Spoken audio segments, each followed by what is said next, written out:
Back in 2012, my close friend and I went for a hike on one of the local mountains late in the afternoon. We were looking to get some exercise since we were both bored.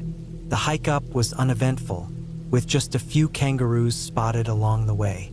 The view from the top was beautiful, a perfect place to chill. After the sun set, we pulled out our flashlights and headlamps, carefully making our way down the mountain toward town. Again, not much happened on the way back except for some strange noises and a few active kangaroos and other wildlife. About 3/4 of the way down, we decided to stop for a breather, which was odd since we weren't very tired from our trek up and had rested plenty at the summit. However, we both felt unusually drained. Our backpacks were lighter after eating some snacks, but it still seemed odd. Then we noticed it, a dead silence. There were no crickets, no wildlife sounds at all. This eerie quiet made us feel uneasy, so we picked up our pace. When we reached the bottom, it was as if the sound had returned. We continued our conversation, joking about random topics, and moved aside for an occasional car. A couple of kilometers later, we started hearing weird noises again, and we noticed that everything else had gone silent once more. This time, as fatigue hit me, my adrenaline spiked. I remembered that this had happened before. Then we heard it, a low, raspy roar coming from up ahead and to the right in the woods. I had no idea what it could be, but I knew it wasn't a sound a human could make. As we drew nearer, we heard crashing sounds where we'd first heard the roar, followed by the horrible sound of an animal in pain. Up until that point, we had switched off our lights and were creeping along the road, but curiosity got the better of us. We shone our torches toward the source of those unsettling noises. What we saw nearly made me run away. If my friend hadn't been there, I might have bolted back to town. We tried to act tough, but all we could do was grip our knives and stare, confused, at the creature staring right back at us. To make matters worse, this thing had a dead, nearly full-grown kangaroo in its mouth, or what was left of it. Anyway, it looked like it had been gutted alive and was still twitching. Every instinct told me to run back to town, but thankfully, I chose not to make any sudden moves. I somehow knew we wouldn't get far if either of us ran. For what felt like an eternity, the creature watched us, seemingly deciding whether to drop its kill in exchange for us. Then it hunched over and made that terrible sound again before backing up and jumping over a 5-meter cliff behind it. It climbed further up the cliff and vanished from sight. It was massive with grayish-white fur and could stand on 2 legs when it needed to. Its jaws and claws looked powerful, but worst of all were its eyes. They seemed filled with nothing but hunger and malice. I can't say I enjoy nighttime hikes anymore. In the spring of last year, reports surfaced from sheep farmers along the Dutch-German border, particularly in the eastern Dutch provinces and in the southeast of the country. These shepherds reported multiple incidents of their sheep and even some sheepdogs being slaughtered but not eaten. These cases made headlines several times. If the culprits had been wolves, as many suspected, their behavior was odd. Wolves don't just kill their prey and leave it behind, nor do they typically fight sheepdogs, especially alone. Moreover, the territory was secured with dogs and electric fences. Yet, reports persisted of sheep and sheepdogs being killed, sometimes partially eaten. In the southeast, 11 sheep, 6 of them lambs, were found dead but untouched otherwise. No trace was found of the killer except for deep bite marks on the slaughtered sheep and 1 paw print measuring about 7 inches. After those killings, silence followed until new reports claimed wolves were responsible for the deaths. DNA tests supposedly confirmed this based on the bite marks. Roughly a year later, a small pack of wolves settled in the largest Dutch national park, Veluwe, and no more sheep killings were reported in the news. The killer of the 11 sheep in the southeast was also confirmed to be a wolf, but this wasn't backed by DNA results or further evidence. Some claimed young wolves seeking territory were responsible for attacking sheep on farms to assert dominance. However, this contradicted the belief that wolves wouldn't approach human settlements. especially those guarded by dogs and electric fences. The whole situation felt suspicious. I've always loved hiking in the woods at dusk, so much so that I've gone at least 3 times this year, despite it being illegal to visit the forest after sunset or before dawn. I often took short walks just before sunset and left when it was almost dark, wearing dark clothes to avoid being spotted by foresters or any creepy characters. I don't know why I'm so drawn to hikes, especially at night. I felt a strong pull to the wild since my first off-trail adventure in the summer of 2017. No matter the time of day, I always feel energetic and excited about heading into the woods. I even sometimes felt an urge to hunt when I spotted deer or rabbits, but I lacked both a license and weapons, so I knew I wouldn't be able to do that. A few weeks ago, at the start of autumn, I went for another night hike in the forest, bringing my flashlight since it was cloudy and rainy as usual. I rode my mountain bike there and chained it to a pole before heading into the darkness between the trees. I saw the last visitors walking back to their cars as I went in the opposite direction. By the time I reached the middle of the forest, it was completely dark. I enjoyed the cold, the scents, and the sounds of the woods, nearly forgetting about my encounter in these same woods almost 2 years earlier. After sitting down on a wooden bench nearby, I heard the faint bleating of sheep about 200 meters away.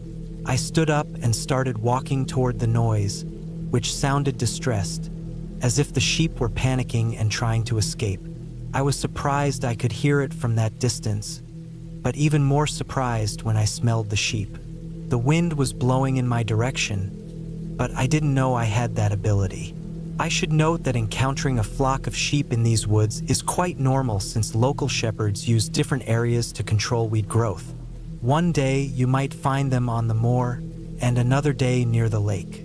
A low, removable electric fence keeps the sheep from wandering off. That night, the flock had been placed on a small moor about 200 meters from where I sat on the bench. It took a while to get to the pen, as the flock was hidden by bushes. When I arrived, I was shocked to find not only were the sheep running around in panic, but 2 were lying in a pool of blood. Their throats had been torn open by jaws that looked bigger than a dog or wolf's.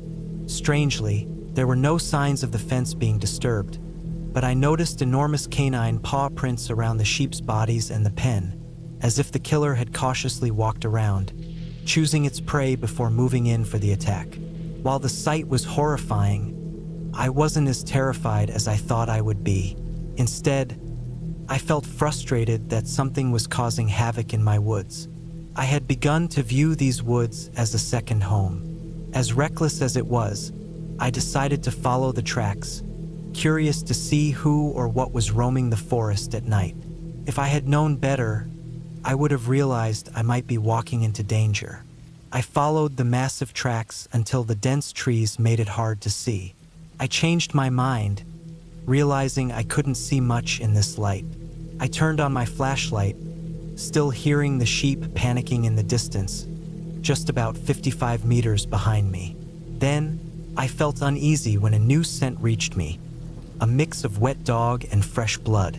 This was soon accompanied by calm footsteps approaching me, as if something was coming to check me out.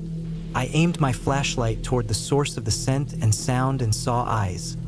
Golden yellow eyes about 4 feet off the ground. This meant whatever it was bigger than a dog and a wolf.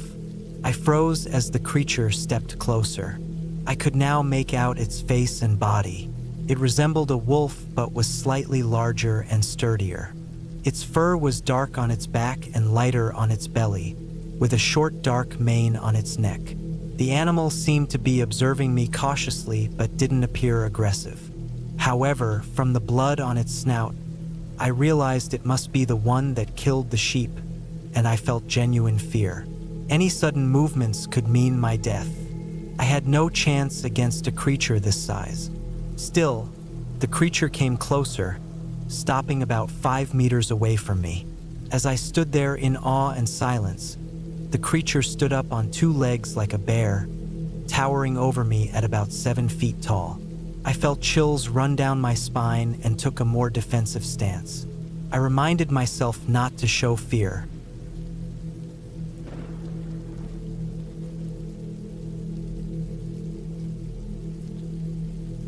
I've been hiking in the Ozarks for many years. I'm a 34-year-old man somewhat obsessed with staying fit and healthy. This interest began as an insecurity during my high school years. As an overweight teenager, I felt motivated to change my lifestyle, so I started hiking and camping with my father. Within a year, I had shed the excess weight, but I found I couldn't get enough of the great outdoors. The thrill I get from hiking is unmatched. A month after I turned 24, my father lost his battle with cancer. That's when hiking transitioned from a hobby I loved into a way of life.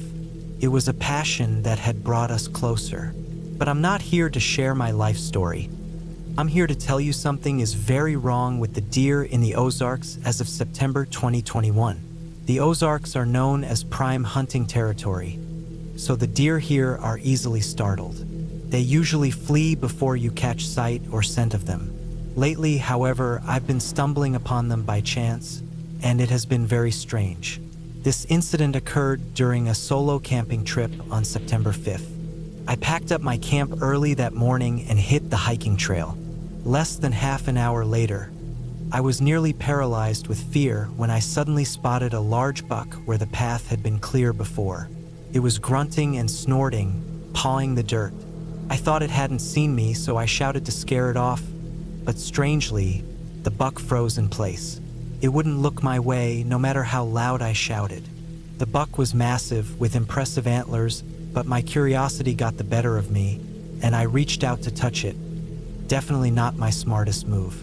To my astonishment, the buck did not move as I placed my palm on its side. My hand was resting just beneath its ribs, and at first, I was thrilled to touch a wild deer so closely. But that excitement quickly faded when I felt something moving beneath its skin. There was something wriggling inside the deer, like snakes. It felt as if thick worms or something similar were slithering around in there. I briefly thought the poor animal might have worms, but I quickly realized I had never seen worms that big. Maybe its organs were shifting around, I wondered, but that didn't make sense either. The only thing that seemed plausible was that its intestines were moving, but how and why? Then it struck me. Could this be a symptom of chronic wasting disease or some other illness? I jerked my hand away, regretting my foolishness. Touching an animal that acted so strangely could be dangerous. I scolded myself for being so reckless. I scrambled to grab my hand sanitizer and scrubbed my hand vigorously. When I looked up after a few moments, I was horrified to see the buck's face inches from mine, its mouth agape, emitting a low, grumbling sound from deep in its throat. The creature's breath smelled of decay, and inside its mouth were tumor-like growths, with dark gray, almost black flesh on top. I noticed that the rest of the buck's body hadn't moved. Instead, its neck had twisted unnaturally to bring its face close to mine. I stumbled backward, scrambling to my feet, but the deer did not follow. Holding my breath, I ran past it, glancing back as I hurried up the trail, but it remained still, not moving at all. For the next few hours, I walked, passing what should have been my second campsite for the weekend hike, and pressed on toward the third and final site. Despite my exhaustion, the image of that deer and the sensation of whatever was moving in its belly haunted me. I wanted to distance myself from that creature before settling down for the night. It took me several hours to reach the third site, and my legs ached even after taking several short breaks. Luckily, the rest of the evening was calm. I munched on some Cliff Bars, drank a bit too much water, and watched the sunset. About half an hour after it disappeared, I crawled into my tent and collapsed into my sleeping bag. I don't know how long I was asleep, but I was jolted awake by the sound of footsteps approaching. Even over the chorus of crickets and rustling leaves, I could hear slow, heavy, yet graceful steps on the ground. The embers of my fire were still glowing, and I soon saw a faint shadow moving on the tent walls as the nighttime visitor walked between my tent and the fire. It was a deer, this time a doe. I watched her silhouette as she moved further into my campsite, closer to my tent. Her gait struck me as strange right away. She didn't seem cautious at all. Instead, she moved deliberately, placing her hooves ahead of herself and committing her full weight to each step. Her head didn't dart to the side, and her ears didn't flicker to check her surroundings. She seemed almost robotic, moving on autopilot until she came to a halt, all 4 hooves planted firmly on the ground. I stared at her for several minutes, expecting her to continue on, but she didn't budge. Just before I shouted at her to leave, I noticed her head turn. From my angle, I couldn't tell if she was looking at me or away from me, but something deep inside me knew the answer. My heart sank when I heard that deep, grumbling noise again, the same sound I'd heard when the buck had opened its mouth. This time it was louder. Was this doe also infected with whatever illness or parasite was plaguing the other deer? Maybe she was further along in her sickness. Suddenly, a sickeningly heavy sound hit the ground beneath her. I lay there in shock. No way did I just hear that. What had she just expelled? It sounded like an organ dropping to the ground. Distracted by the bizarre sight, I was caught off guard when I felt something slither under my right arm. I jumped up, cursing as I glanced down at the tent floor. There was indeed a large, worm-like bulge where my arm had been.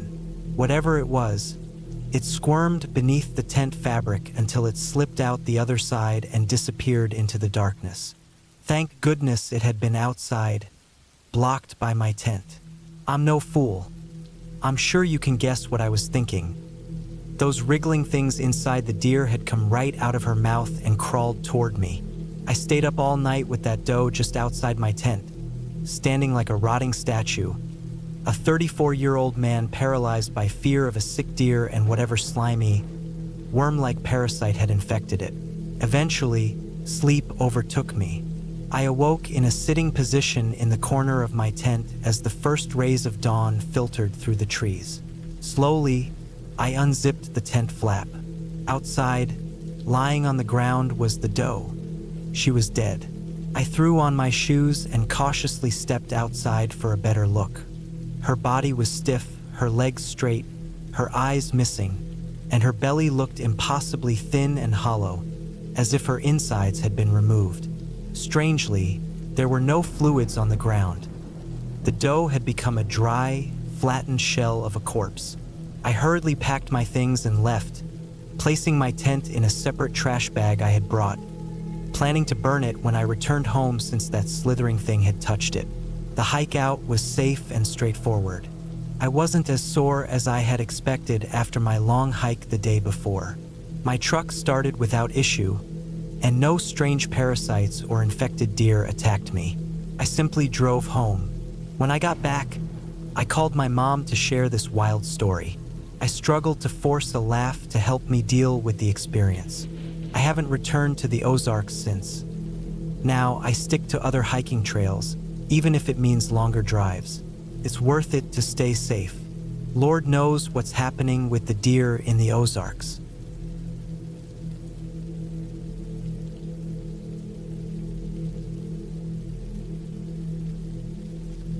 The New England region of the United States has a fascinating past. Though not widely discussed, the locals are aware that the woods can sometimes feel uninviting. If anyone has advice about what I'm about to share, I'd really appreciate it. This occurred around a decade ago on a sunny afternoon when I was taking my dog for a walk on a quiet road close to my home, a path we had traveled countless times. Suddenly, I heard a strange bird call coming from just a little way into the trees. As I walked along, I kept hearing the bird again and again, just out of view. This annoyed me because I had never encountered that kind of bird before, and I was eager to see it for myself to figure out what it was. No matter how hard I searched the trees or the brush, I couldn't spot any movement, even as the bird's calls seemed to shift locations. When I reached a small bridge over a stream, I turned around to head back home. There were no actual houses along this part of the road, just the remnants of a mill from 200 years ago and a dilapidated house so old it still had an outhouse. The bird's call continued, coming at me with an almost maddening regularity. Eventually, my frustration peaked, and I stepped off the road to find the source of the sound. Every time I moved a few feet further in, the noise seemed to retreat deeper into the woods. How was this bird able to evade me so easily? Suddenly, everything around me snapped back into focus. It felt like I had awakened from a trance. I was now about 30 feet into the woods, and an eerie silence enveloped me. Why was I doing this? The only sound was that strange bird call. How could a bird shift about 15 feet in mere seconds without revealing itself? My determination to see this bird was quickly replaced by a sense of unsettling fear, and I felt foolish for even trying. I turned to casually walk back to the road and continued home. Those bird calls trailed behind me until I was well away from that old site. I attempted to walk my dog along that road several more times, but each time I heard those calls, a sensation of dread washed over me. Sounds odd, but it felt as if something was mocking me. My dog never showed any signs of distress, so perhaps it was all in my imagination. It's been long enough that while I can't quite remember how the bird sounded, I'm sure I'd recognize it instantly. I spent hours on YouTube listening to various bird calls, but never found the one I was looking for. I used to work at summer vacation resorts a few years back, and I made it a point to hike, camp, and explore the wilderness whenever I could. I worked for the resort at Lake Powell, which is surrounded by many unexplored canyons and ancient ruins. One late afternoon, after discovering several new beaches and large water holes, I was driving back to the dorms provided for seasonal workers without campers. It's important to note that Lake Powell is in a desert area, meaning the landscape is expansive with low brush all around. Some sections are used for cattle grazing, and you can always spot where the cowboys are moving them. You can even see the cowboys riding their horses. While on my way back to the dorms, I glanced to my right into the brushland and noticed some lights that looked like campfires. However, during this time of year, campfires aren't allowed. I pulled over, intrigued, because the roads are deserted at night and there are no streetlights for miles. I turned off the engine and focused on the lights. I've always enjoyed the tales told by Native Americans about desert creatures, so I felt no fear as I observed the lights. I thought they were merely campfires. As I continued watching, I began to think I was seeing people, but then the lights moved. I crossed to the other side of the road to get a better look. I realized there were no sounds of voices or laughter, the usual background noise of a campsite. This only fueled my curiosity, but I was careful not to step into the desert. I noticed that the lights floated more than 4 feet off the ground. My thoughts turned to the ghost light legends. My inner voice warned me not to follow them, but before I knew it, my body began to move against my will. Soon my shoes were filled with sand and brush as I trekked toward the lights. It felt as though I wasn't in control, yet I was fully awake. The lights came closer but somehow noticed me and moved further into the desert. When I reached the spot where I had seen them, I felt a warm, calming presence and noticed a lot of rubble around a clear area in the desert, as if a house once stood there. As I stepped into the center of the clear space, my movement halted and the lights vanished. The instant they went out, the air around me turned cold and the wind picked up. The chill was different from the usual coldness of the desert at night. It felt like I was being watched, almost as if I was intruding on someone's private space. I scanned the area and spotted a small path leading away, thinking that would be my best escape route. Before leaving, I glanced back, feeling as if someone was approaching me, and I saw the lights returning slowly, as if waiting for me to depart. I apologized for trespassing and promised I wouldn't return unless they wanted me to. The lights flickered back on, almost like a flash but slower. I didn't feel welcome, so I took the path back to my car. As soon as I got in, I heard a slap against my window, almost like something was saying, "Wait." I turned back to the spot where the lights had been, and it looked like there were people gathered around a campfire. I knew there hadn't been anyone in that area when I left. This time, I didn't feel unwelcome, just a sense of wanting to be left in peace. I said a small prayer and drove away. The next day, I invited a few friends to return to that spot with me. All we discovered were the remains of an old building and some pottery. I felt that same sense of not wanting to disturb the land, so we decided to leave. As we began to walk away, the wind picked up again, and I could have sworn I heard someone whisper "thank you" on the breeze. I've experienced many intriguing moments while at Lake Powell over the years, many of which involved stories from the Native Americans. I never dared to ask questions, though, for fear of becoming a tale myself.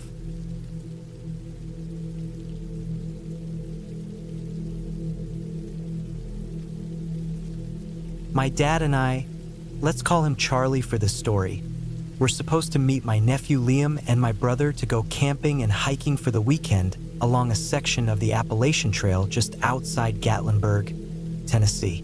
The drive there would take us nearly 8 hours, so Charlie and I decided to leave around 7 to ensure we arrived with enough daylight to hike a good distance down the trail. For the record, when it comes to punctuality, my dad is not the most dependable person. He's a great guy, but always seems to have some excuse for being late. He tries to make a joke out of it, but he gets defensive if you don't laugh at his excuses.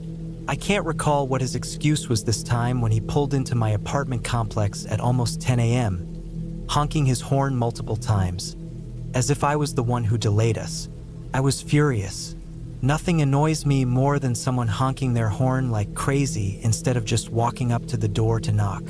The entire drive to meet Liam and my brother, I barely spoke to him. I was so mad, but he kept trying to be silly, hoping to ease my frustration for his tardiness without even calling beforehand. We stopped at a few rest areas for snacks, and whenever we got back in the car, he would light up a cigarette, which he knew I hated. But Charlie does what he wants, no matter what others think. Around noon, when we were supposed to meet up with Liam and my brother, they began texting me. I told them my dad was running late and we'd probably arrive around 6. They were annoyed as well. The sky started to turn orange as we finally pulled into the parking lot where we'd leave our cars. This section of the trail had an optional loop we planned to take to return to the cars after the trip. As soon as we stopped and got out, it started to rain. A cold, misty kind of rain that was annoying since we should have already reached the camping area. Liam and my brother were teasing Charlie so much that he took even longer to gather his gear. By the time we finally started hiking, we had to use the headlamps we packed just to see anything under the trees. For those who don't know, flashlights and headlamps aren't very effective in the complete darkness of a forest.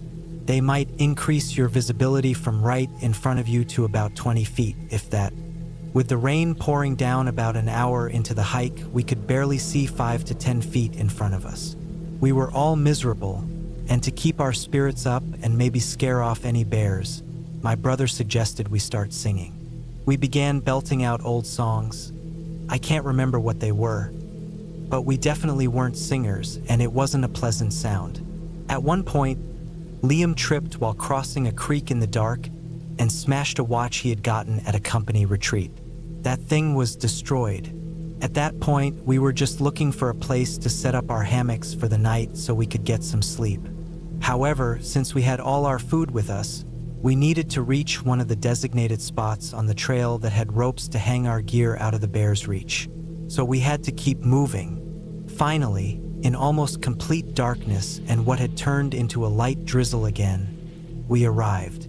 I had lost track of time but figured it was somewhere between midnight and 1 a.m.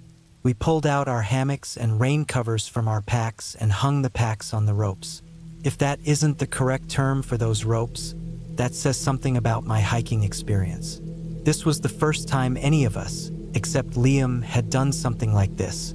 We set up on a small hill where several trees allowed us to tie our hammocks in a straight line. They were a good distance off the trail and in a small clearing, too. If you've never set up a hammock for sleeping on a hill, let me tell you, it's not ideal, but it was all we had that night. After we got settled in, we said goodnight and crawled into our tents. I dozed off for a bit before waking abruptly with an unsettling feeling of being watched. I tried not to dwell on it, as I tend to be a little paranoid, so I figured it was just my nerves in a new environment. No one else was awake, and the usual animal sounds filled the air, so I thought everything was fine and tried to drift back to sleep. Just as I closed my eyes, I heard a strange female voice whisper in my ear, "Come with me."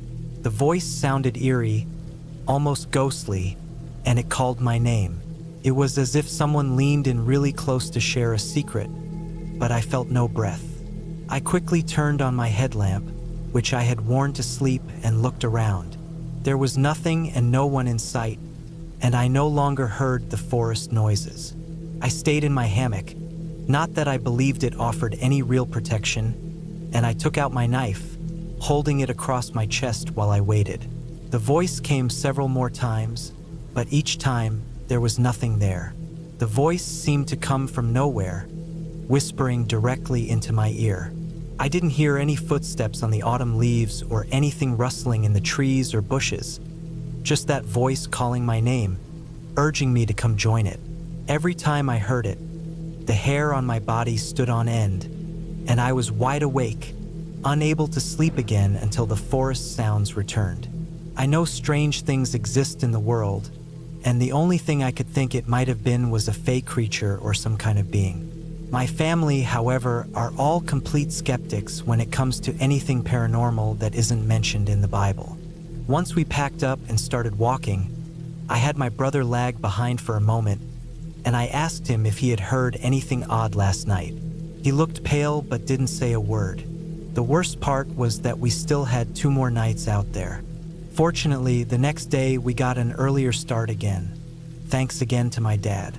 We found a spot where we could arrange our hammocks in a circle that night, and luckily, the voice didn't return, nor did it the next night. We just had a tough hike ahead of us to get back to the cars. This was one of the strangest, and as long as I have anything to say about it, only overnight hiking experiences of my life.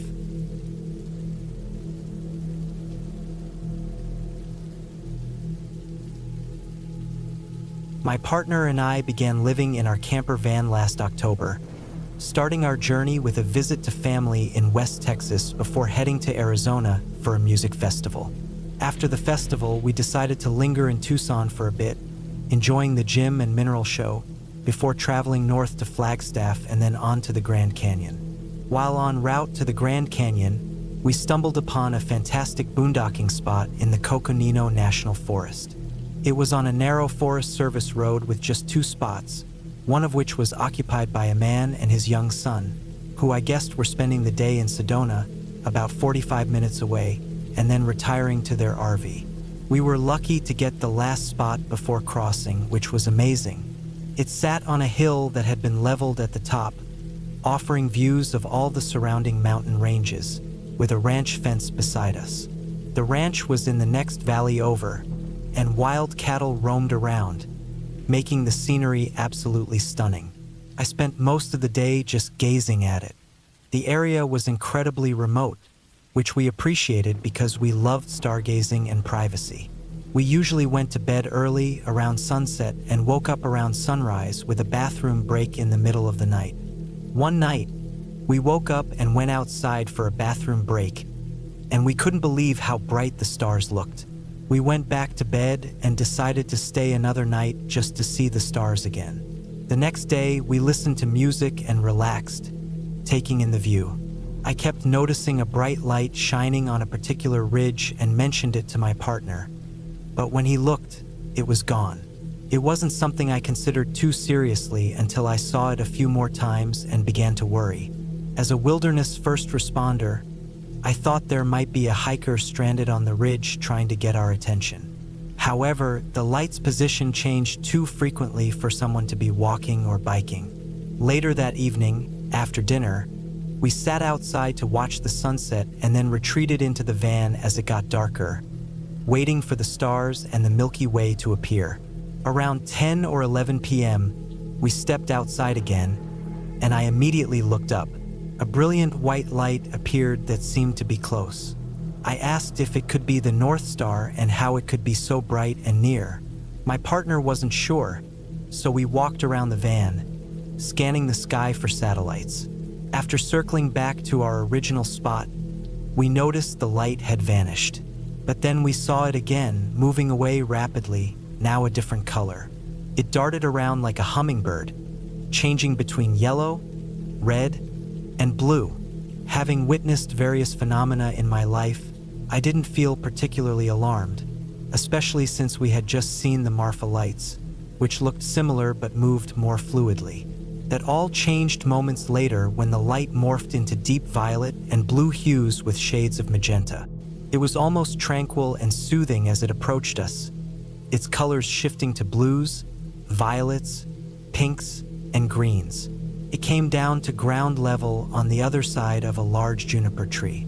I lost my breath, as the tree was just a short distance from us. At that moment, we saw the light peeking at us from behind the juniper, just as we had been peeking at it from around our van. It moved curiously, almost like a child, and I imagined the light was where its face would be, standing as tall as an average man. Suddenly, I realized how close we were to seeing it, and fear gripped me because I wasn't sure I was ready to encounter whatever it was. It felt like a big secret about to be revealed, and once it was known, there would be no turning back. I might have gasped or jumped back in fear, and this light did not like that. It sank low to the ground, almost crawling, and began to pulsate red, a color of aggression. To be honest, I was terrified, and we dashed back into the van, locking the doors behind us. Our van has Mylar bubble wrap insulation in the windows, which we put up in winter to keep in the heat, so we couldn't see outside. At that point, I didn't want to look anyway. I was too frightened to breathe normally. Once we calmed down, we felt the need to investigate. What person wouldn't? We stepped out to check the area where the light had been, but now it seemed empty. This was a relief, yet it also made me question if I had imagined the whole thing. Then, glancing to my left, just beyond the ranch fence, I spotted several of the same type of lights moving back and forth in greens and blues. They were far enough away that I felt a bit calmer about it. For some reason, I turned toward the ridge I had been watching earlier that day and thought I saw something larger shifting in the darkness. I told myself I was just being paranoid, but then a bright light illuminated the area. It wasn't just a light, it was a creature, similar to what you'd expect in movies depicting robotic aliens. This machine was large and clearly visible, shining a light into the valley where we had seen the blue and green lights moments before. It flashed a couple of times and then disappeared, taking all the other lights with it. I wished we had thought to grab our phones, but everything had happened so quickly that it didn't even cross our minds. There were strange things in the photos I had taken during our trip, though.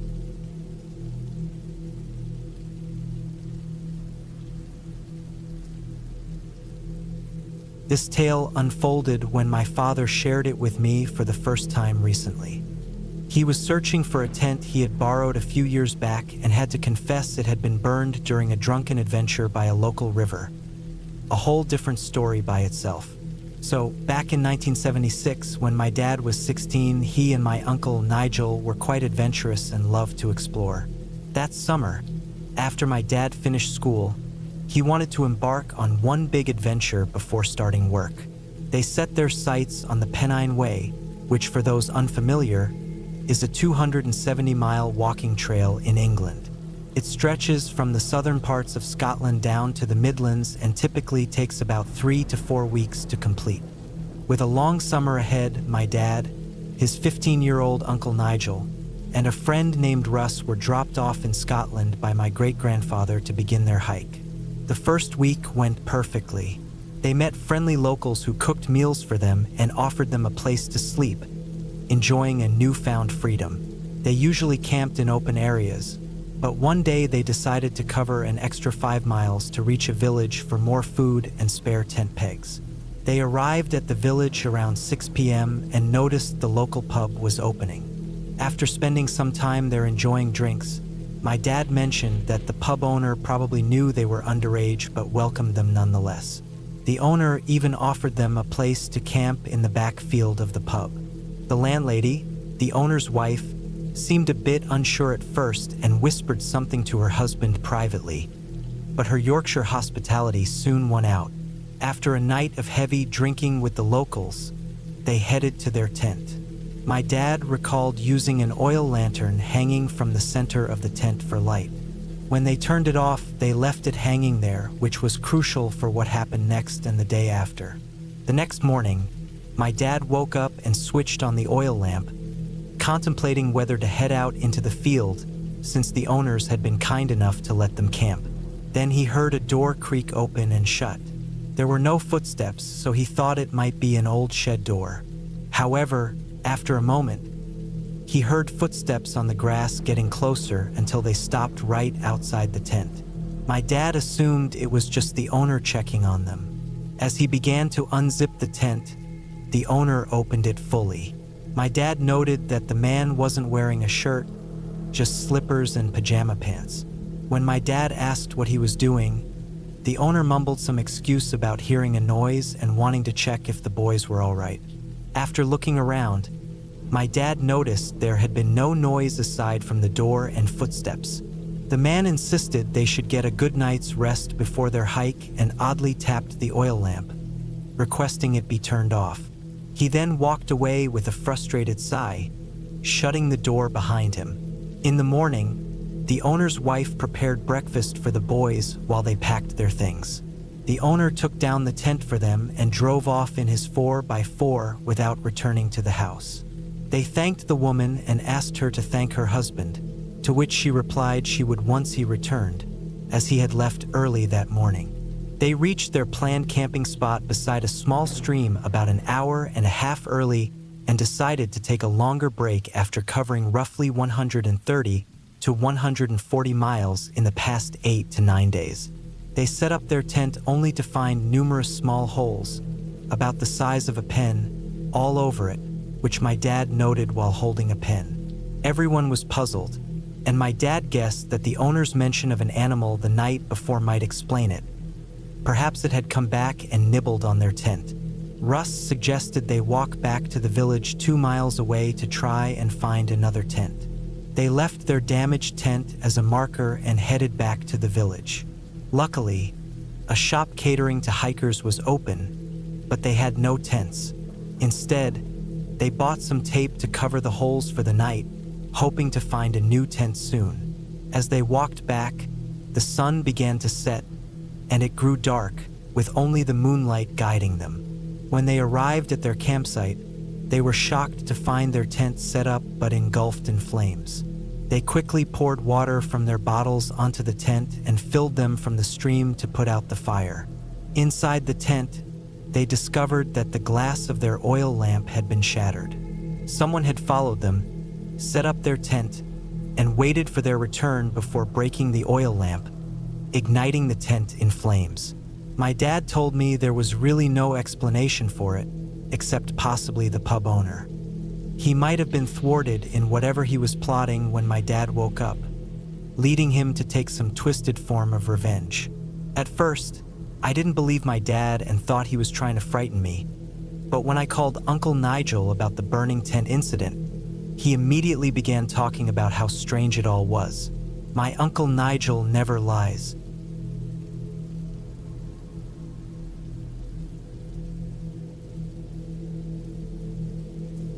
A few years back, in April 2010, if I remember right, I had just finished winter quarter at my first college and was enjoying spring break.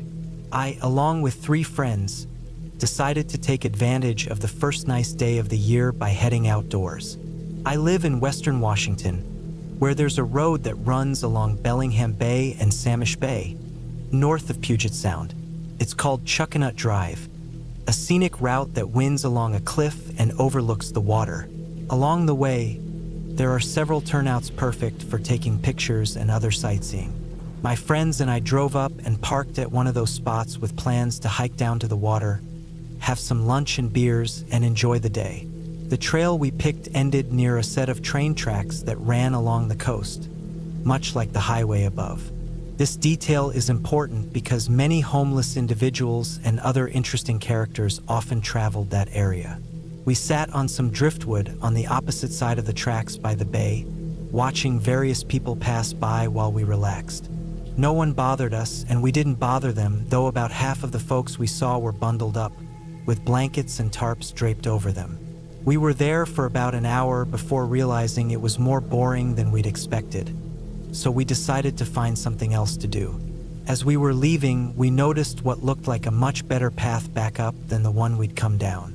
We chose this new route, and that's when things took a strange turn. Not long after we started hiking up, we all spotted what appeared to be a blanket wrapped around something else. It was clear that it was covering something large, but not quite the size of a full-grown person. Instantly, we knew it was a body. To this day, I remember silently repeating to myself, "Don't be a kid. Don't be a kid. Don't be a kid." As we approached, we were relieved to see it wasn't a dead child. But sadly, it was a dead dog. The head was missing, and the body had been cut cleanly off just above the collar, which it was still wearing. There was no blood, and the blanket looked as if it had just come out of the linen closet moments before. There was also no smell from the body, so it hadn't been there long. Furthermore, branches and bushes had been disturbed and arranged to try to conceal the body from view, with the tracks only about 10 to 15 feet away from where we stood. It was clearly a body dump. Someone had murdered this poor dog and discarded it by the railroad tracks, likely very recently. We exchanged worried glances and decided to leave immediately, scrambling up the steep trail back to the road. We reached my friend's SUV and sped off as fast as we could. Later, we called the local sheriff's office about what we'd found, but they seemed to assume a stray dog had been hit by a train when we mentioned that its head was missing. We never heard back from them, so I can only guess they either didn't find it or didn't bother to look. Regardless, I haven't returned to that stretch of road since.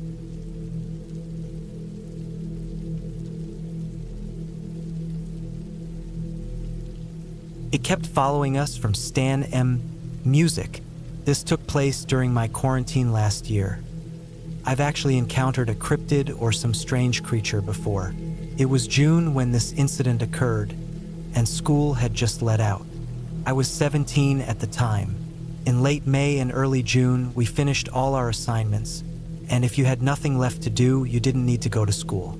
We all enjoyed fishing, which was pretty much the only activity we could do. Every morning at around 6 a.m., 6 of my friends and I would wake up. One of us would pick the others up since we all lived nearby.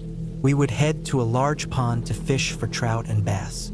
It was fantastic, especially with a bait shop just 2 minutes away. On the last day of school, we decided to try a new location. We all used an app called Fishbrain to find different spots nearby. We discovered a place that was reputed to have plenty of trout.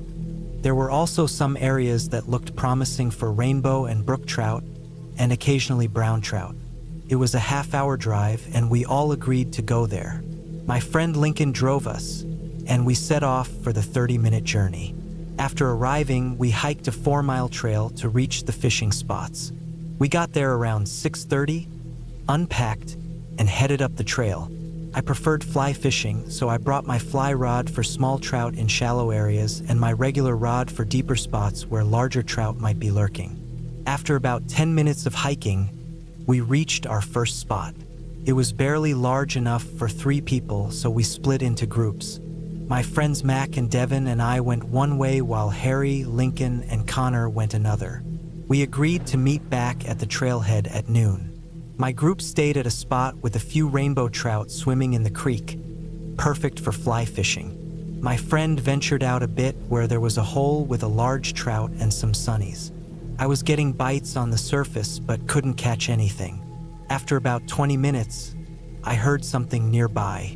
Mac and Devin were joking around, trying to catch the rainbow trout, and I initially thought it was just a deer. But as the noise grew louder, they stopped talking. It didn't sound like a deer at all. It resembled more of a bear. We decided to move on to another spot, and after walking for about 5 or 10 minutes, Mac heard someone talking. We all froze and listened. Someone or something was softly speaking.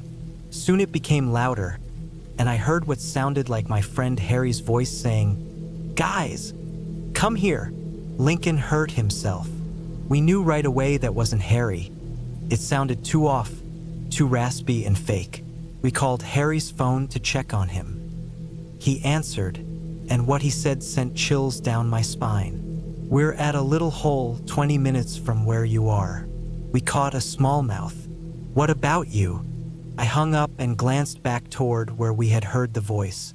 Suddenly, we heard a low, raspy growl that made me think of a scene from South Park where Randy Marsh says, "I'm so startled." We texted Harry, letting him know we were heading his way and told him not to move. We kept walking, and about 5 minutes later, we heard the voice again. This time it was supposed to be Connor's voice, saying, "Guys, Harry twisted his ankle, and he needs help." We knew that wasn't Connor either, so we pressed on. When we finally met up with the other group, we shared what had happened. We quickly left the mountain and drove home, discussing what it might have been, but we couldn't come to any conclusion. If anyone has any ideas, I'd love to hear them.